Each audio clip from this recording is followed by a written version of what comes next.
오늘의 주제는 상당히 광범위하고 어려운 주제이기 때문에 제가 좀 잠표를 많이 만들었습니다. 먼저 글로벌화의 후퇴 현상을 보면은 왜 이러한 현상이 일어나는가 하는 부분은 상당히 많은 사람들은 공감을 하고 있습니다만은 한 가지는 이제 자본주의적인 시스템에 좀 한계선이 오고 있지 않을까 하는 이야기들도 조금씩 나오고 있는 것 같습니다. 글로벌하게 보면은 전 세계의 자산 중에서 마이너스 금리가 되고 있는 부분이 한 17조 달러 정도가 되고 있습니다. 이것은 자본주의 역사상 거의 없었던 상황이라고 할 수가 있고, 결국은 자본주의라는 게 수익을 재투자를 해서 이제 확대 재생산을 한다고 하면은 이러한 현상 자체는 위기에 있다고 할 수가 있고, 심지어는 토요타 같은 데는 CP 금리가 마이너스가 되고 있습니다. 기업의 채권 자체도 마이너스가 되고 있는데, 고령화 시대에 어떻게 이제 재산을 이제 운영해야 되는지, 연금이라든지 이런 부분에서 고민이 많은 것 같습니다. 그리고 전 세계적으로 보면은 미국도 그렇습니다만 이태리, 유럽도 그렇고 일본에서도 아베와 같이 상당히 독선적으로 하고 있고, 부패 사건도 나왔는데 그러한 부분이 민주주의적으로 많이 적응이 안 돼 있는 그러한 측면에서 양극화와 함께 이제 민주주의가 후퇴를 하고 있는 부분이 발생하고 있습니다. 이것은 이제 중국에서 홍콩 사태가 발생하면서 여러 가지 의견도 있습니다만은 과거처럼 중국형 시스템이 시장 경제 시스템이 사회주의적인 시장 경제 시스템에 대한 무너진다라든지 비판이 이제 많이 후퇴하고 있는, 그래서 과거에는 자본주의가 완전히 승리했다고 했던 부분이 이게 아니지 않냐 하는 의구심이 전 세계적으로 나타나고 있고, 또 중국이 승승장구하고 있는 부분이 좀 그러한 배경이 되고 있고, 뭐 일본이나 미국도 중국처럼 오히려 중국화가 되고 있는 전략적인 자본주의로 가야 되지 않냐 이런 부분이 나오고 있고, 그러한 속에서 결국은 불균등 손잡, 결국은 자본주의나 시장 메커니즘이라는 게 후발극이 선진국을 쫓아가는데 좀 용이하기 때문에 그러한 측면에서 불균등하게 성장할 수밖에 없는, 그것이 결국은 시스템 자체는 선행된 국가가 가지고 있기 때문에 도전자와 비도전자 간에 항상 갈등이 있을 수밖에 없다. 그러한 부분이 이제 기존 질서를 가지고 있는 미국의 게임의 룰을 좀 바꾸려고 하는 그러한 압력이 되고 있다고 해석할 수가 있습니다. 그리고 최근에 나타난 우리의 큰 문제점으로서 일본의 무역 보복이라는 부분이 있는데, 이것이 일본도 자유주의를 계속 강조해왔던 국가에서 이러한 돌발적인 폭거라고 할 수 있는 부분이 나왔다라는 것이 굉장히 이제 충격적인 측면도 있습니다만은, 과연 트럼프가 그렇게 안 나왔을 때 아베가 그렇게 할 수 있었을까, 그러한 부분이 있는 것 같습니다. 왜냐하면은 한국에 대한 반도체 디스플레이를 공격하게 되면은 그것이 글로벌 서플라이 체인의 한 축이기 때문에 어떤 계산으로는 축이 무너지면은 거기에 100배 정도의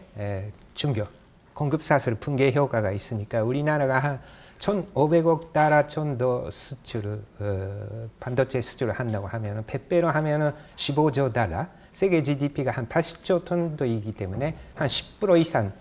충격이 되니까, 리만 쇼크가 마이너스 0.1%이기 때문에 한국에 문제가 발생할 경우에는 세계 경제가 대고 한 2배 정도의 그 충격이, 2~3배 정도 충격이 올 수도 있는 부분이기 때문에,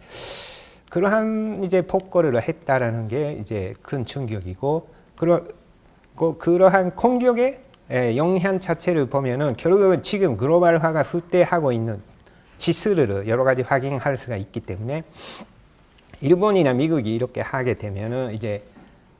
뭐 베트남이라든지 신흥국도 보호주의의 새로운 게임의 룰에 동참하겠다. 이미 우리나라의 경우에도 전략적인 자본주의, 결국은 경제, 돈산, 외교, 안보를 하나에 묶어서 전략적으로 한일 문제에 있어서도 안보 회의에서 주관을 하게 됐고 전략적으로 움직여야 된다 이런 부분이 나오고 심지어는 지소미아와 같이 안보 자체도 하나의 딜의 대상이 될 수가 있다. 이렇게 좀 그러한 움직임이 확산될 수가 있다.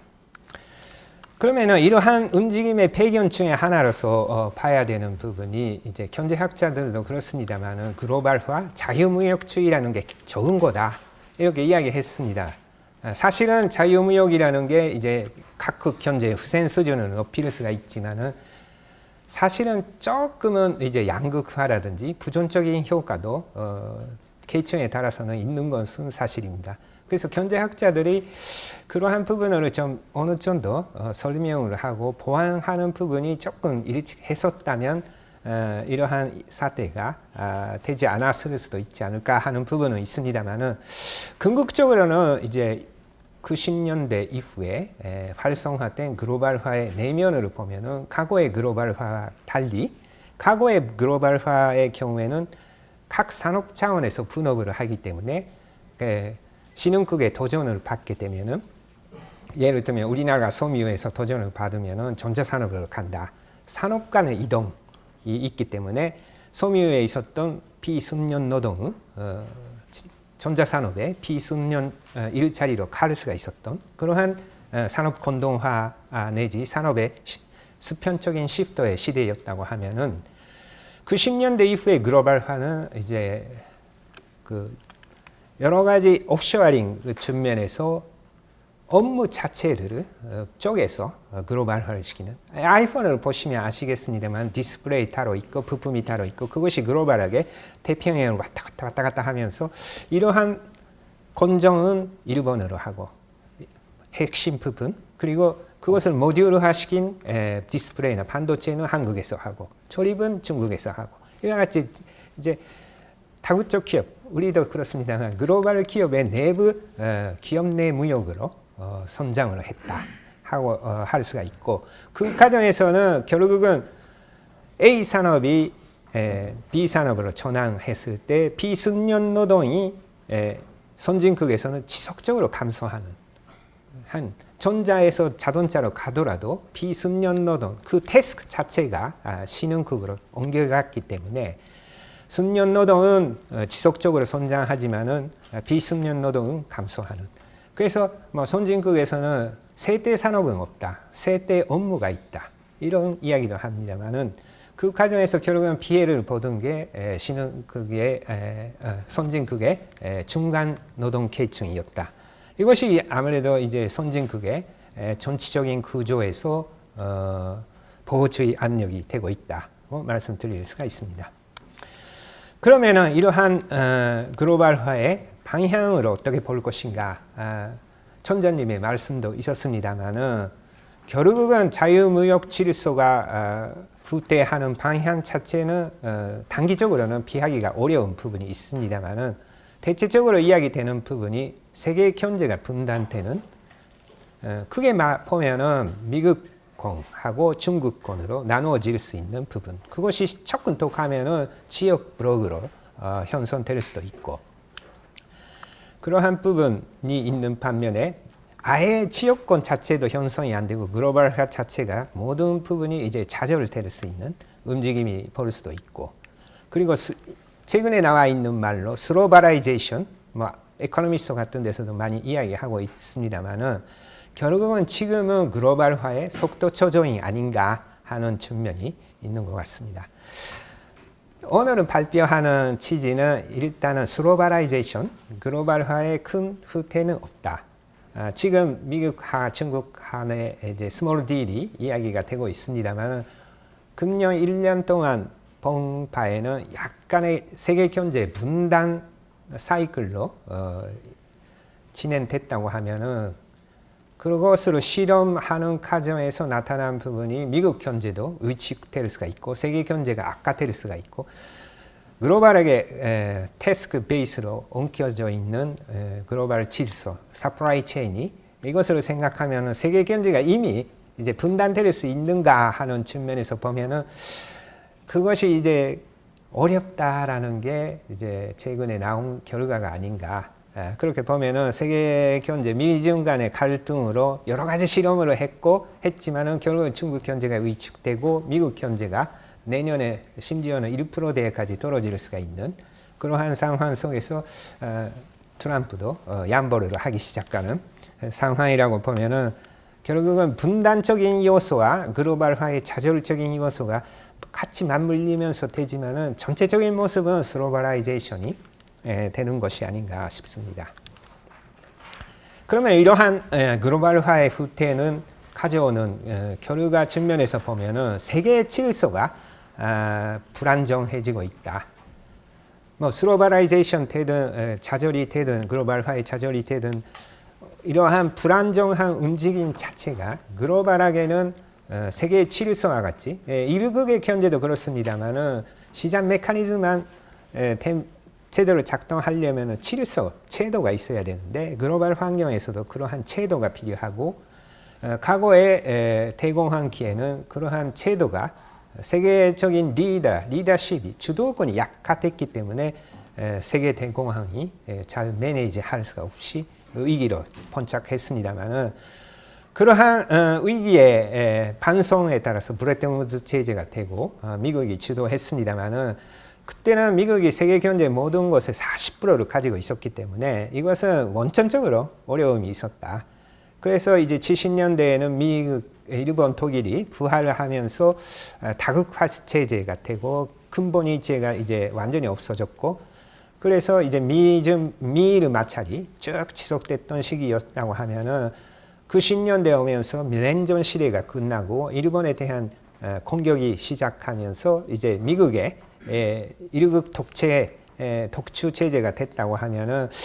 이것이 좀 한계가 봉착한 게 리만 쇼크였다고 하면은 지금의 쭉 흐름으로 보면은 최근의 움직임은 하나의 세계 질서가 이제 붕괴되고 새로운 질서로 가는 사이에 그러한 가도기에 혼란이 일어나고 있고 그것이 이제 G7 자체가 거의 기능을 상실했다 이렇게 볼 수가 있고 미중 돈산 마찰이 치열하게 진행되고 있고 이번에 스몰 딜이 있다 하더라도 지속적으로 마찰은 지속될 것으로 보이고 지구 환경 문제라든지 이러한 여러 가지 문제에 대한 대응이 미진한 상황에 있다고 할 수가 있습니다. 그리고 기본적으로 미중 갈등은 그러한 세계 질서의 재편의 압력이 되고 있습니다. 중국의 입장에서는 기존의 글로벌한 세계 질서 속에서 기존의 게임의 룰에서 성장하고 있기 때문에 이것을 계속 지키려고 하는 측면하고 그러한 측면이 결국은 세계의 리더십이나 질서 측면, 정치 질서 측면에서는 오히려 혁신을 하려고 하는 그러한 움직임이 나타나고 있고 반면에 미국은 이대로 게임의 룰이 지속될 경우에는 중국의 추월을 당하기 때문에 경제 룰은 바꾸려고 하는 반면에 세계의 정치 질서, 군사 질서는 유지하려고 하는 그러한 이중적인 갈등 구조를 보이고 있고 그러한 전략적인 경쟁 과정에서 초점이 되고 있는 것이 차세대 산업을 어떻게 육성할 것인가 그리고 첨단 기술의 문제 앞에서 보신 바와 같이 신흥국의 도전이라는 게 결국은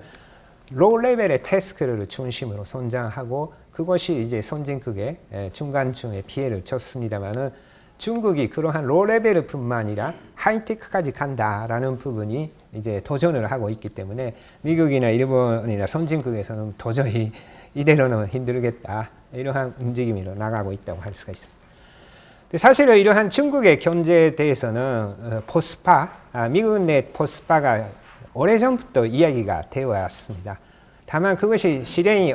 옮겨지지 않았던 부분이 중동 위기가 있었기 때문에 미국이 중동 문제 이제 어려움이 있었는 시간에 이제 중국이 어느새 급성장해 버렸다. 이러한 감각도 있는 것 같습니다. 그래서 미국에서 셰일 혁명을 많이 하고 순수출국이 됐기 때문에 이제 중동에서 힘을 빼고 아시아나 중국의 경제로 나서고 있다고 할 수가 있습니다. 다만 어려운 부분이 이게 마이클 필스베리 교수가 일본에서 한 2016년에 이미 그 이야기를 했고 제가 거기 그때 마치 가서 들었던 바에는 미국은 사실은 중국에 G2를 제안을 했다. 지금이 이제 미중 간에 많이 갈등을 일으키고 있습니다만 사실은 미국은 G2를 하자. 중국에 우리끼리 같이 하면 되지 않냐 했는데 이제 중국이 거절을 했다고 합니다. 그래서 이제 지금의 미중 간의 갈등은 미중 간의 협조, 담합으로 이어질 수도 있는, 변할 수도 있는 그러한 불확실성도 있다라는 것을 알 수가 있습니다. 그러면 앞으로의 질서 측면에서는 어떻게 될 것인가 하는 측면에서 보면은 핵무기가 없으면은 이제 이미 전쟁했을 수도 있다. 이런 이야기는 많이 있습니다. 과거에도 이제 여러 가지 백권극의 이행 기회를 보면은 전쟁이라는 부분이 있었습니다. 그런 측면에서 보면은 앞으로 미국하고 중국의 스탠스에 따라서 굉장히 이제 긴장이 되는 시기가 될 것으로 보입니다만은 일단 그 네 가지 시나리오로 나눌 수가 있는데 이게 미국이 글로벌화가 지속되는 경우하고 미국의 반글로벌화 그리고 중국이 시스템이 국제적인 협조성을 강화할 것인가. 도저히 이제 지금까지 이제 보조금을 하고 선진 첨단 경제까지 한다고 하면은 글로벌하게 못 견디기 때문에 이것이 중요한 과제고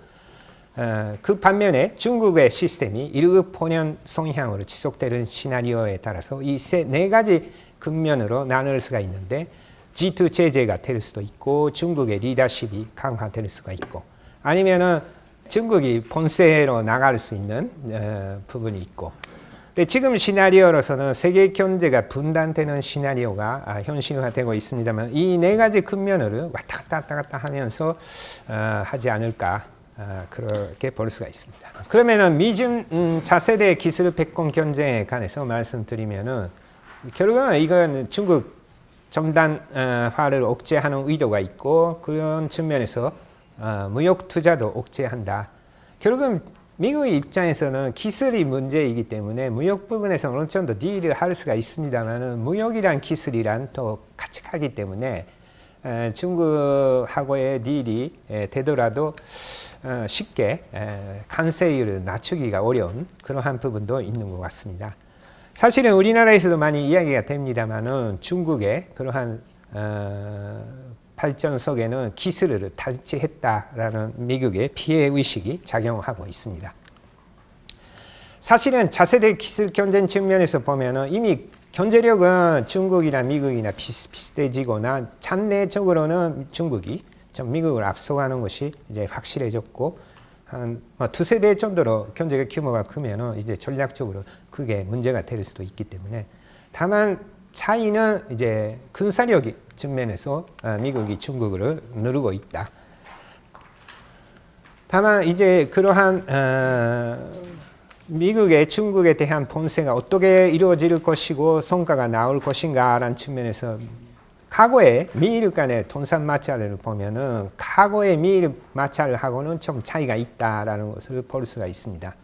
일본은 이제 미국의 제재에 협조적으로 나갔다고 하면은 중국은 이제 전치 질서를 견제하면서 미국에 협력하면서 국력이 소진되는 것을 좀 막으려고 하는 그러한 차이가 있고 또 글로벌한 네트워크 중국에서 기술이 본세된다고 하면은 해외에 나가 있는 중국 기술자를 활용한 그러한 부분 중국의 칭하대 같은 데서는 전 세계의 연구자료를 데이터베이스로 구축해서 어떤 기술이 필요하다 하면은 나오게 되는데 구글이나 애플에 있는 중국 기술자를 바로 이제 그 데이터베이스에서 확인할 수 있는 그러한 시스템도 갖추고 있습니다. 그리고 이제 산업혁명 기에는 아무래도 패권전이 가열됐다고 보면은 지금의 이제 기술 문제에서는 특히 중국의 특허가 미국으로 앞서가기 시작하고 있고 이미 중국이 기술을 훔쳐가고 있다는 비판도 있지만은 중국발 기술도 이제 중요성이 높아지고 있고 미중 패권전의 의미가 이제 상당히 이제 바뀌고 있는. 그래서 5G 특허에서는 이미 1위가 됐고 미국이 아무래도 억제한다 하더라도 거기에 동참하고 있는 국가들이 이제 많이 나타나지 않고 AI 기술에서도 이제 진전을 보이고 있다. 다만 이제 구체적인 미일 중간에 기술력으로 국제 특허로 분석해 보니까 결국은 IT 분야의 관점이 있지만은 이제 여러 가지 기계 분야라든지 신체의료 분야 그리고 바이오 분야에서는 좀 약점이 있다.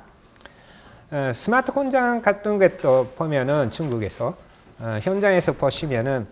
AI나 화상인식 AI 같은 거는 중국이 잘 나가고 있지만 그것으로 이제 제조 시스템에 세밀하게 결합시켜서 어떤 이제 부가가치 생산성을 향상시키는가 이러한 부분이 이제 조금 약점이 있고 우리나라처럼 이제 제조업이 포괄적으로 가지고 시스템으로서 할 수 있는 분야하고는 좀 아직까지 좀 어려움이 있는 부분은 있는 것 같습니다. 다만 지금의 특허의 동향으로 보면은 미국, 일본, 독일, 한국과 중국으로 비교했을 때 가장 경합되는 국가는 한국으로 나타나고 있고 특히 디지털 통신, 운영 및 관리, IT 스포츠 그리고 전기통신, 5G와 같은 분야에서는 한국과 중국 사이에 경합이 심하기 때문에 중국의 부상에 따라서 많이 어려움이 있을 것으로 보입니다. 그래서 이제 미중 간의 갈등으로 중국에 대한 기술 견제가 어떻게 될 것인가는 이제 우리한테 부정적인 측면하고 이제 근전적인 이제 반사 이익을 주는 측면이 동시에 있다고 할 수가 있습니다. 그리고 초점이 되고 있는 중국의 반도체 크기, 근데 미국이 반도체 장비를 중국에 이전을 하는 것으로 지금 억제하고 있고, 그래서 우리 반도체 업계에서도 이제 미국의 견제 때문에 힘들지 않겠냐 이런 견해도 있습니다만은 사실은 중국의 내부를 들여다 보니까 이미 반도체 장비를 상당히 개발을 하고 있고, 그리고 초점이 되어 있는 부분은 미국의 그 반도체 통제에 일본이나 유럽이 동참할 것인가 이러한 측면에서 봤을 때 일본의 자세를 보니까 중국의 반도체 크기를 이제 호재로 보고 반도체를 장비를 대규모로 수출을 하겠다 이러한 입장이고, 반도체 핵심 장치 노관 장치를 보면은 ASML과 같이 유럽계 기업이기 때문에 이것은 이제 미국에 동참하기는 어려울 것 같고, 그리고 미국이 관점이 가지고 있는 분야는 이제 일본도 상당히 가지고 있기 때문에 미국하고 일본이 동시에 중국을 봉쇄하게 되면은 효과를 볼 수가 있습니다만 일본이 그렇지는 않을 것 같고, 그 플라즈마 CVD가 있습니다만 이미 중국에서도 이제 개발이 되고 있는 부분이 있고 또 이거 하나만으로는 쉽지 않다. 이렇게 보면은 결국은 시간의 문제일 뿐 반도체 분야에서도 우리가 중국하고의 경합에서 직면할 가능성이 상당히 높다. 볼 수가 있습니다. 그러면 이러한 추세 속에서 비즈니스 환경의 트렌드는 어떻게 변화할 것인가 라는 측면에서 보면은 한 가지는 이제 슬로벌라이제이션을 말씀드렸습니다만은 슬로 트레이드의 압력이 지속될 것이다. 오른쪽 그림에서 보시는 바와 같이 과거에는 세계 경제 성장률 이상으로 무역 신장률이 높았습니다만은 2019년의 경우에는 조금 차료와 업데이트 시켰습니다만 어제 나온 IMF의 전망치로는 2019년에 무역 신장률은 1.1%로 예상되고 있습니다. 한 5% 정도 17년에 했다고 보면은 슬로벌라이제이션이 올해는 크게 나타났다고 말씀드릴 수가 있고요.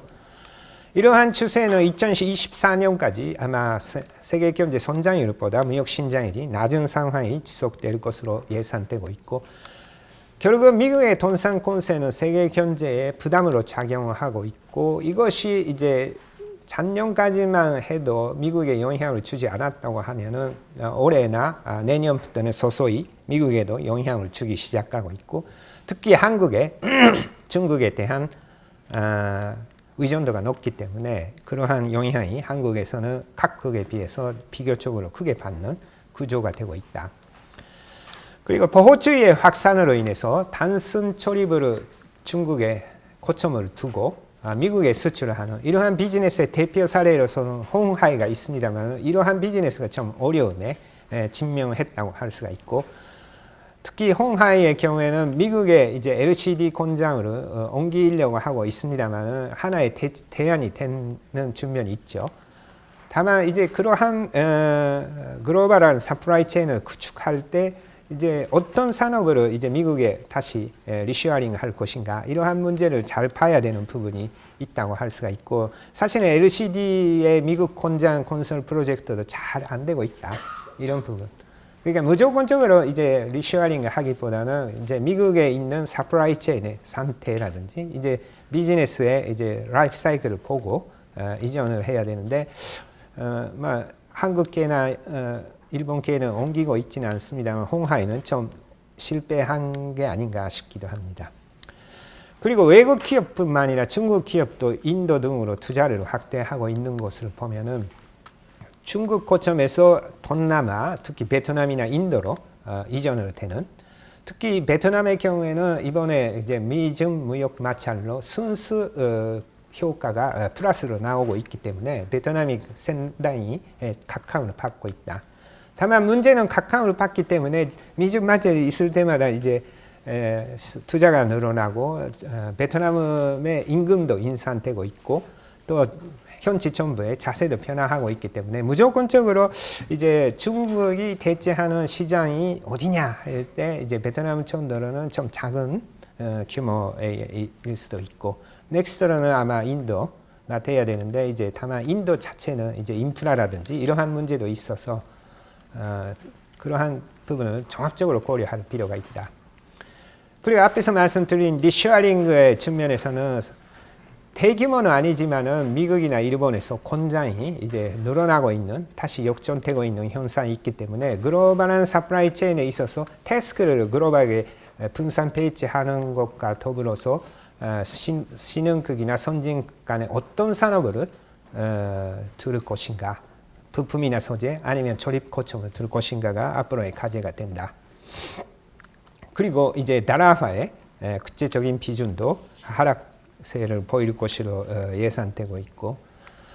그러면 이러한 국제적인 움직임이 보호주의 측에서는 어떻게 될 것인가라는 측면에서 보면은 이제 글로벌 경제에서 많이 이야기되고 있는 세계 경제의 전체적인 트리레마, 글로벌화와 국가 주권, 민주 정치가 세 가지가 성립하지는 못한다. 두 가지만 선택해야 되는데 지금은 이제 결국은 국가 주권과 민주주의로 측면이 강화되고 있습니다만은 결국은 이러한 부분도 좀 힘들기 때문에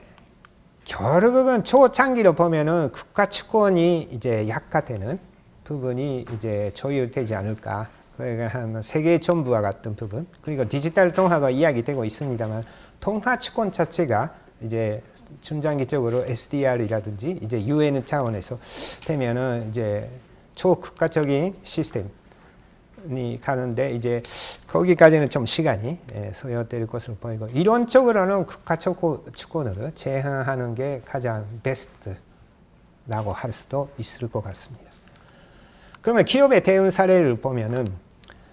기업의 사회적인 부담에 대한 요구가 확대되기 때문에 이미 미국에서 뭐 여러 글로벌 기업들도 포함해서 그렇습니다만은 이제는 주주 자본주의를 안 하겠다라는 이야기가 많이 나오고 있습니다. 스테이크홀더 자본주의로 미국도 가겠다 이렇게 되고 있고, 그러면서 이제 지속 가능한 성장 시스템 이렇게 나가고 있고, 뭐 기업의 사용 에너지를 모두 그린 에너지화 하겠다.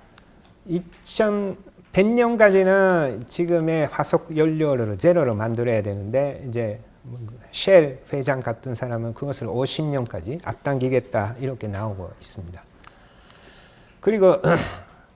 앞으로는 이제 탄소 배출량을 제로로 하는 게 아니라 마이너스로 해야 되는 부분도 있기 때문에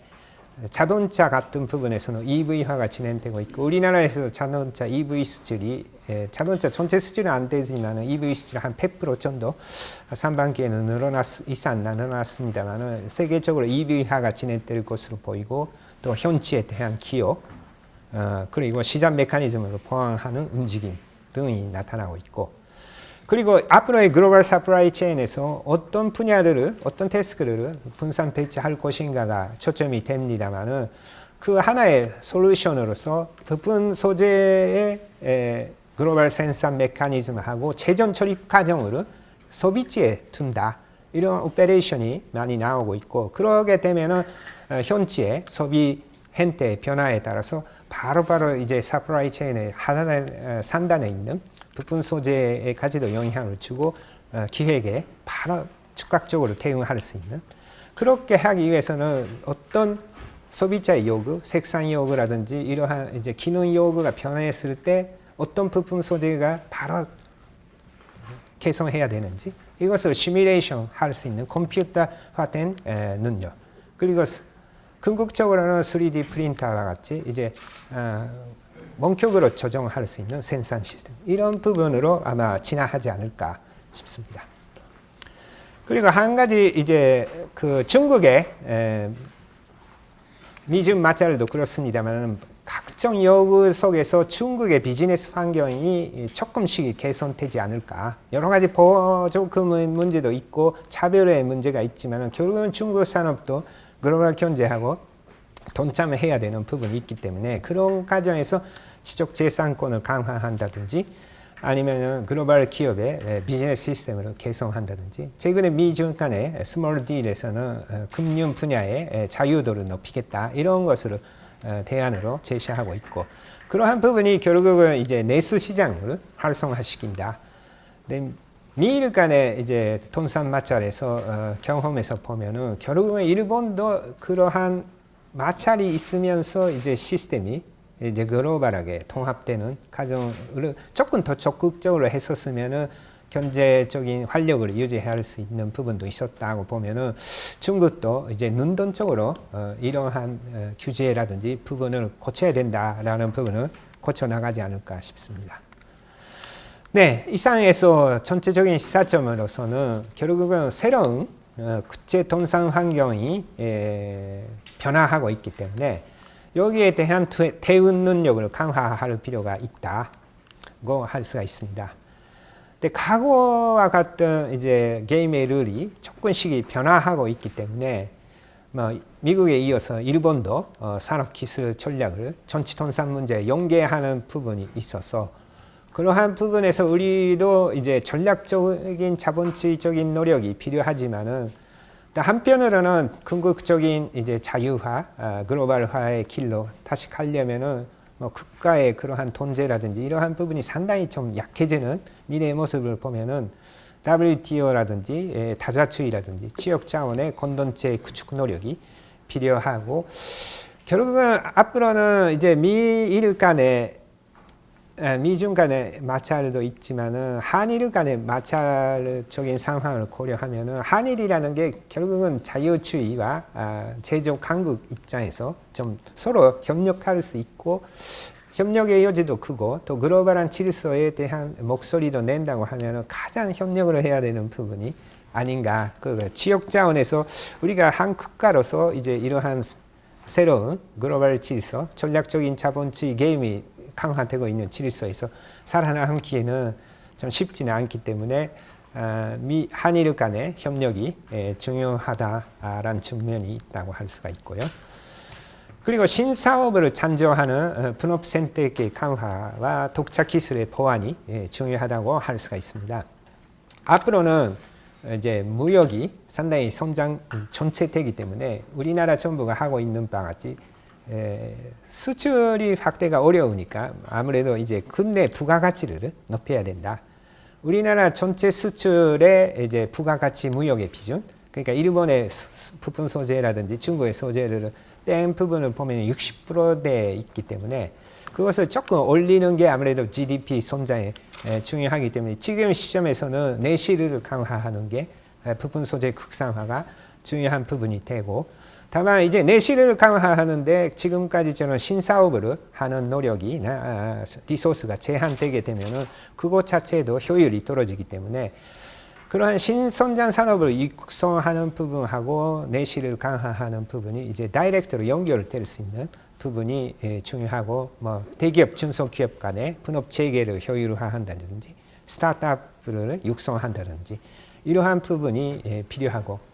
특히 앞으로는 LG나 삼성이 이제 차세대 산업을 하고 있는데 이제 디스플레이,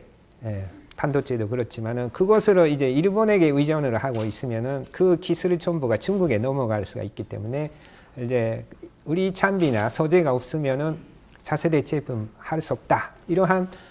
블랙박스를 만들기 위해서는 이러한 선택이가 굉장히 전략적으로도 중요하다. 그리고 세 번째로는 온리완 경쟁력을 강화할 필요가 있다. 보호주의가 강화되든 뭐든 결국은 일본이 아무리 세계 엔화가 강세가 되더라도 수출할 수밖에 없는 부분으로 제조업이 축소됐지만은 축소된 제조업은 굉장히 강하다고 보면은 이제 어떤 일이 일어나도 우리 제품이 없으면 안 된다. 이러한 이제 온리완 경쟁력을 갖는 것이 중요하고 그것은 이제 기반 제조업 기술뿐만 아니라 AI라든지 소프트한 측면이 간접돼야 되지 않을까. 뭐 단순하게 가전 제품이다 이런 게 아니라 이제 홈 솔루션, 스마트 홈이다 아니면 스마트 팩토리로서 이제 기계나 부품을 보는. 근데 중국이 그러한 단품은 강하지만 시스템이 약하기 때문에 오히려 솔루션을 가지고 그러한 부분을 접근하는 게 필요하지 않을까. 그리고 그러기 위해서는 기반 기술 투자에 장기간 투자를 해야 되고 고리스크 연구도 일정 비중 유지해야 된다고 할 수가 있습니다. 그리고 참조 부분은 이제 일본 무역보복에 대한 우리도 국산화의 방향으로 좀 이렇게 잡아봤습니다. 그리고 신산업 생태계에 활성화돼야 되고